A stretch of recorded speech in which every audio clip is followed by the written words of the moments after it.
Pinasara na po ng DNR ang Captain's Peak Resort sa Chocolate Hills sa Bohol at pinatitingnan na rin daw ang ibang resorts na nandun sa probinsyang yun.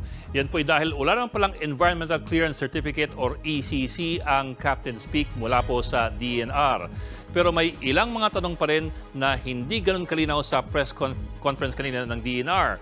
Unang-una, binigyan nga ba ng permit ng lokal na Protected Area Management Board or PAMB ang Captain's Peak Resort? Yan po kasi ang ginigit ngayon ng may-ari ng resort. Importante po yan dahil ang Protected Area Management Board o PAMB ay ang ahensya ng DENR na siya mismo nangangalaga at nagbabantay dun sa mismong protected area gaya po ng Chocolate Hills.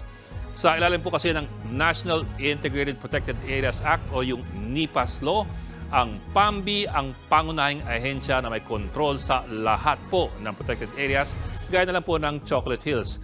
Kasama dyan ang management, planning, policy making at ang approval ng mga land use and development sa isang protected area. Kumbaga, sa isang protected area, ang PAMB ang nagdidikta ng patakaran.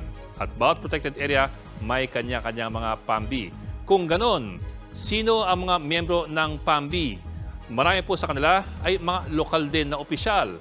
Ang chairman ng PAMB, ang regional director ng DNR at ang ibang miyembro, nariyan po yung gobernador, ang lokal na congressman at kung may senador na taga roon, ang lahat po ng mga mayor na nakakasakop sa protected area at lahat po ng mga barangay captain na nakakasakop din dun po sa lugar na yun.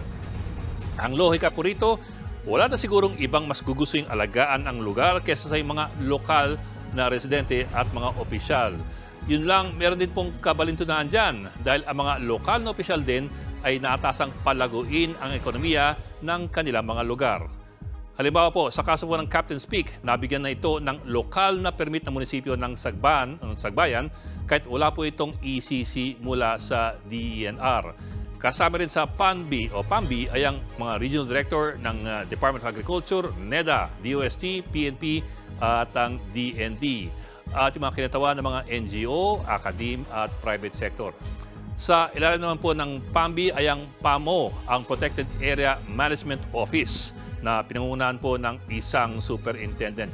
Siya naman po ang nagsisilbing bastonero doon sa protected area. Ngayon, ayon po sa NIPAS Law, mahigpit ang mga patakaran sa mga protected areas. Sa Section 20, kasama sa mga pinagbabawal ang pagtayo ng anumang estruktura kahit man lang bakod sa isang protected area kung walang permit mula po sa PAMB. Kaya po importante kung meron o wala.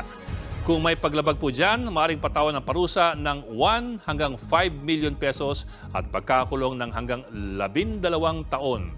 Sa Section 12 naman ng batas, kailangan ang ECC, yung Environmental Clearance Certificate mula po sa DENR. At bago makapag-issue ng ECC ang DENR, kailangan mo nang may approval mula sa PAMB.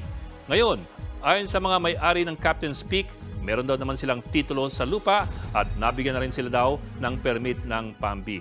Ngayon, yung question po tungkol sa PAMB ay hindi pa po malinaw. Pero pagdating sa karapatan ng pag-aari, meron pong provision dyan ang nasabing batas. Sa Section 22 ng NIPAS Law, kinikilala pa rin ang private property sa isang protected area. Pero hindi pa rin maaring labagin ng may-ari ng lupa ang mga provision ng NIPAS Law tungkol sa pagkuha ng mga kinaukulang mga permit. Halimbawa, sa PAMB. Kung gayon, maaari bang patalsikin ng DNR ang isang nagmamay-ari ng lupa sa isang protected area? Sa Section 20 po ng batas, hindi po ganun kadali yan. Kailangan pa ng court order para po gawin yan. Pwede lamang laktawan ng isang court order sa kaso po ng isang emergency kung saan may direktang banta sa buhay ng tao o sa isang species sa protected area na yan. Mga kapatid, may Los Baños po. Huwag magpahuli sa mga balita at impormasyong dapat ninyong malaman. Para sa mas malawak na balitaan at diskusyon, mag-follow at mag-subscribe sa social media pages ng News 5.